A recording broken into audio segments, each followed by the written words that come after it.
কারণ ও মুসলমান, বাংলার জমিনে মরহুম দেলোয়ার হোসেন সাইদি রহমাতুল্লাহি আলাই আল্লাহর ওলি আজ ফিরোজপুরের অন্ধকার কবরে জান্নাতের বাগানে ঘুমায়। বিভিন্ন জায়গায় সারা বাংলার জমিনে যখন কোরআনুল কারীমের বয়ান করেছেন, চট্টগ্রামের ফলগ্রাউন্ড মাঠে যখন বয়ান করেছেন, লক্ষ লক্ষ আল্লাহর কোরআনের প্রেমিকরা যারা কোরআনকে ভালোবাসত, সাইদি সাহেবের কোরআনের বয়ান শুনতো, আজহারি সাহেবের কোরআনের বয়ান শোনে, কুয়াকাটা হুজুরের কোরআনের বয়ান শোনে, চরমনাই পীর আল্লাহওয়ালাদের কোরআনুল কারীমের বয়ান শোনে। আগামীকালকেও আপনারা এখানে কোরআনুল কারীমের বয়ান শুনবেন। সুতরাং এগুলো ওলামায়ে কেরামের কারামতি না, এগুলো হলো একমাত্র আল্লাহর সম্মান। কারণ কোরআনুল কারীম হলো দুনিয়াতে শ্রেষ্ঠ কিতাব। এই কিতাব যার সিনার মধ্যে থাকবে, সিনাটা দামি হয়ে যাবে। হোক তার বংশ একেবারে নিচু স্তর, সমাজের কোনো মানুষ তাদেরকে দেখতে পারে না। কোরআন সিনা ঢুকার কারণে এলাকার বড় নেতা, বড় কোটি কোটি টাকার মালিক, এমপি, মন্ত্রী, অনেক বড় নেতারা ওলামায়ে কেরামদেরকে বিভিন্ন জায়গায় সম্মান করে। জোরে কোন আছে না নাই? এটা ব্যক্তিগত সম্মান নয়, এটা আল্লাহর কোরআন, আল্লাহর কোরআনের সম্মান। সুতরাং এই জন্য মাহফিল হবে, মাদ্রাসা থাকবে। আপনি এক সময় দুনিয়ার জমিনে থাকবেন না, কিয়ামতের ময়দানে আজকে যদি আপনি মাদ্রাসার সহযোগিতা করে যাইতে পারেন, মাদ্রাসার তাফসীর মাহফিলের সহযোগিতা করে যাইতে পারেন, এটাও পরোক্ষভাবে কোরআনের সহযোগিতা করা হয়। মাদ্রাসার জন্য দান করবেন, এতিম মিসকিন গরিবদের জন্য কিছু ব্যবস্থা করে দিবেন, সন্তানকে আলেম বানাবেন, একটা ছাত্রকে মাদ্রাসায় এলাকায় থাকে, এলাকায় আছে, এই ছাত্রটাকে একটা লজিংয়ের ব্যবস্থা করে দিবেন, কোরআন শিখার একটা ব্যবস্থা করে দিবেন। হয়তো কিয়ামতের ময়দানে আল্লাহ এই হাফেজে কোরআন আলেমের কারণে, কোরআন উসিলা করে আল্লাহ কিয়ামতের ময়দানে আপনাকে আমাকে ক্ষমা করতে পারেন কি পারেন না? জোরে কন। তাই আসুন আমাদের সন্তানগুলোকে আলেম বানানোর চেষ্টা করব। সবাই রাজি আছে তো ইনশাআল্লাহ? আল্লাহ আমাদের সকলকে আপনি কোরআনের খাদেম হিসেবে কবুল করেন, মাহফিলকে আপনি কবুল করেন। এত বিশাল সুন্দর আয়োজন যাদের অক্লান্ত পরিশ্রমে হয়েছে, ইয়া আল্লাহ, আপনি যারা টাকা পয়সা দিয়া, বুদ্ধি দিয়া, শ্রম দিয়া, সময় দিয়া যারা বয়ান শুনেছে, গত বছরের চাইতে আলহামদুলিল্লাহ মানুষ এবছর বেশি।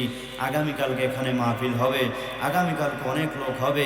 যাদের এই অক্লান্ত পরিশ্রমের ঘাম ঝরানো টাকা পয়সা দিয়ে যারা এই মাহফিলের আয়োজন করলো, আল্লাহ আমি অন্তর থেকে দোয়া করি আল্লাহ সবাই কামাই রোজগারের মধ্যে যেন বরকত দান করেন। সকলে কোন আমিন। বিপদ আপদ থেকে যেন আল্লাহ হেফাজত করেন। আল্লাহ আমাদের বাংলাদেশটাকে যেন ইসলামের জন্য কবুল করেন, কোরআনের জন্য কবুল করেন। ঠিক কি নজরে কন? সম্মানিত হাজিরিন, আল্লাহ তাআলা আমাদের সবাইকে যে সমস্ত কথাগুলো আমি বললাম, সর্বপ্রথম আমাকে এবং আপনাদের সকলকে আল্লাহ যেন আমাদের সবাইকে কথাগুলোর পরিপূর্ণভাবে আমল করার তৌফিক দান করেন। আমিন। রব্বানা ফাগফির লানা যুনুবানা ওয়া কাফির আন্না সাইয়্যাতিনা ওয়া তাওয়াফানা মাআল আবরার। লা ইলাহা ইল্লা আনতা সুবহানাকা ইন্নী কুনতু মিনাজ জালিমিন। ফাস্তাজাবনা লাহু ওয়া নাজ্জাইনাহু মিনাল গাম্মি ওয়া কাযালিকা নুনজিল মুমিনিন। রব্বানা লা তাজআলনা ফিতনাতাল লিল কওমিজ জালিমিন ওয়া নাজ্জিনা বিরহমাতিকা मिनल कौमिल काफिरीन। बता हमको तेरे राह किस तरफ है, तेरे राह पर चला हमको खुदाया। बुजुर्गी की नहीं हमको जरूरत, गुलाम अपना बना ले आए खुदाया। बेगुनाह ना गुज़श्ता बरमा साते, बाहुजूरे दिल ना करदम ताते। आय रब्बुल आलामीन, গুলখালী সরকারি প্রাথমিক বিদ্যালয় ময়দানে গভীর রাত সাদা দাড়িওয়ালা মুরব্বীদেরকে নিয়ে হাত উঠাইলাম, ওলামায়ে কেরামদেরকে নিয়ে হাত উঠাইলাম, হাফেজে কোরআনদেরকে নিয়ে হাত উঠাইলাম। গো আল্লাহ, আয় আল্লাহ, তলাবায়ে কেরামদেরকে নিয়ে হাত উঠাইলাম। আম্মা জানরাও পর্দার আড়ালে হাত তুলেছেন। মেহেরবানি করে আপনি আমাদের সকলের হাতগুলো আপনি কবুল আর মঞ্জুর করে নেন। আয় আল্লাহ, রাত যত গভীর হয় আর আপনার রহমত তত দুনিয়ার জমিনে প্রসারিত হতে থাকে, আপনি এই নিচের আসমানে আইসা গভীর রাতে ডাকতে থাকেন। দুনিয়াতে এমন কেউ আছো আমল নামায় অনেক গুনাহ আছে, আমি আল্লাহর কাছে ক্ষমা চাও, তোমার গুনাহ ক্ষমা করা হবে। দুনিয়াতে কেউ আমার অসুস্থ আছো, আমি আল্লাহর কাছে সুস্থতার কামনা করো, আমি তোমাকে পরিপূর্ণ সুস্থতার নিয়ামত দান করব। আয় আল্লাহ, রাত 10টার ওভার হয়ে গেল, দুনিয়ার সমস্ত অফিস আদালত বন্ধ হয়ে গেল। ও দয়ার মালিক, তাকে দেখেন এই ময়দানের মধ্যে আপনার গোলামরা এখনো পর্যন্ত ময়দানের মধ্যে বসে 3-4টা ঘন্টা পর্যন্ত কোরআনের বয়ান শুনলো। মেহেরবানি করে সকলকে আমল করার তৌফিক দান করেন। আয় আল্লাহ তাআলা, মাগরিবের পর থেকে নিয়ে মুনাজাত পর্যন্ত যত ওয়াইজিন কেরামরা বয়ান করলেন, আলোচনা করলেন, আলোচনার ভুল ত্রুটি ক্ষমা করে আলোচনা কবুল করেন, আমল করার তৌফিক দান করেন। আয় আল্লাহ, আমাদের জীবনের গুনাহগুলো আপনি মাফ করে দেন গো আল্লাহ। জীবন আমল নামার দিকে তাকাইলে দেখি মনে হয় যেন জাহান্নামের বাসিন্দা হয়ে গেলাম। আয় আল্লাহ, মেহেরবানি করে আপনি আমাদের জীবনের সব গুনাহগুলো মাফ করে দেন। তাওবা করে আবার তাওবা ভাঙ্গিলাম,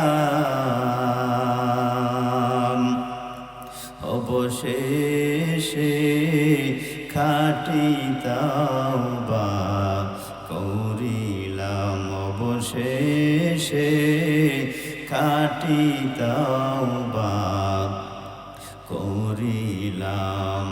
কবর হইল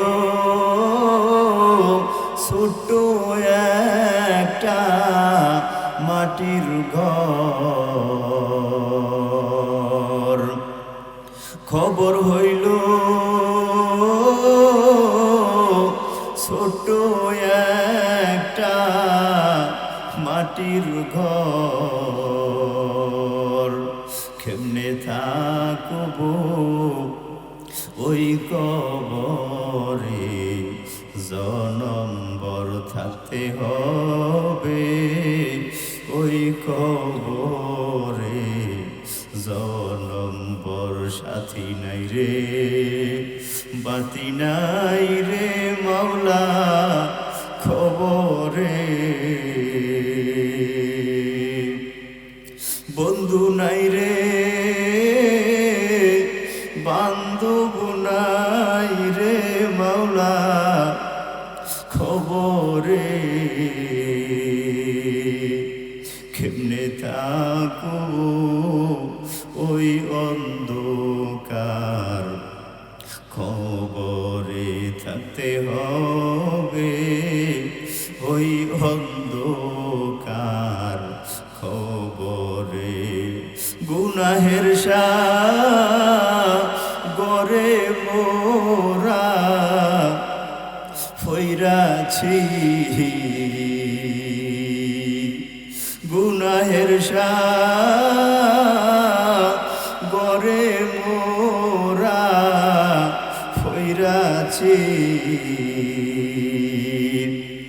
রহমানুর রহিমের রশি ধইরাছি, রহমানুর রহিমের রশি ধইরাছি।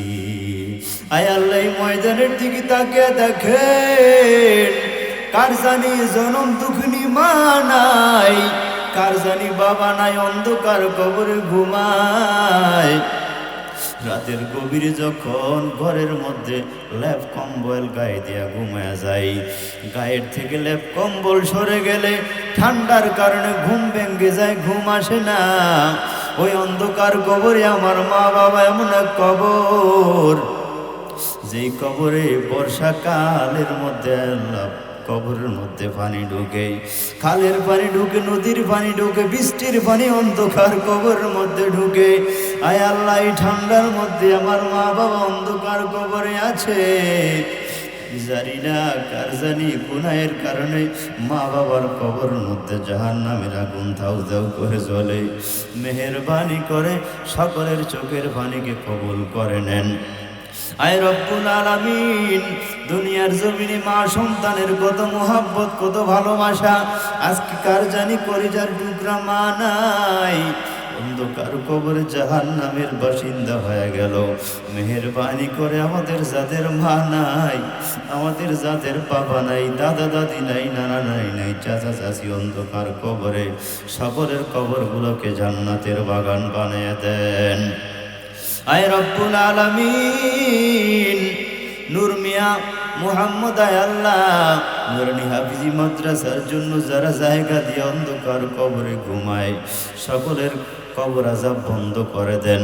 আয় আল্লাহ, মাইকের আওয়াজ যতটুক পর্যন্ত দূরে যায়, মেহেরবানি করে সমস্ত কবরবাসীদেরকে মাফ করে দেন। আয় আল্লাহ, ওই অন্ধকার কবরে আমাদেরকেও যেতে হবে, ঈমান আমল মজবুত করে যাওয়ার তৌফিক দান করেন।